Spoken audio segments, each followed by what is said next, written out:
Ya, ke pohon-pohon itu aja. Itu aja. Itu. Ditjen Penegakan Hukum Kementerian Lingkungan Hidup dan Kehutanan melakukan penyegelan lahan di wilayah konsesi sejumlah perusahaan di Kabupaten Ogan Kombring Ilir, Sumatera Selatan. Penyegelan dilakukan karena lahan perusahaan tersebut terbakar. Ada 11 luasan lahan yang disegel, seluruhnya berada di Ogan Kombring Ilir. Lahan mayoritas merupakan konsesi perusahaan perkebunan sawit. Salah satunya PTSA dengan lahan terbakar sekitar 586 hektar. Sepanjang 2023, KLHK mengirimkan lebih dari 200 kali surat peringatan terkait indikasi titik panas di wilayah konsesi perusahaan itu.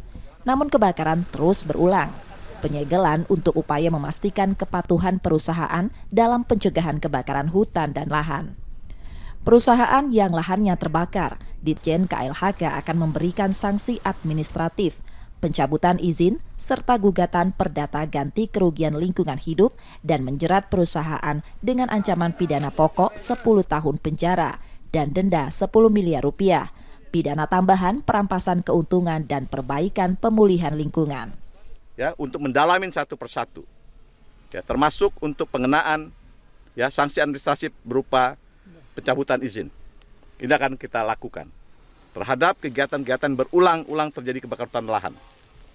Yang kedua, kami juga sedang menyiapkan langkah-langkah ya, penegakan hukum ataupun gugatan perdata ganti rugi ya, ganti kerugian lingkungan hidup.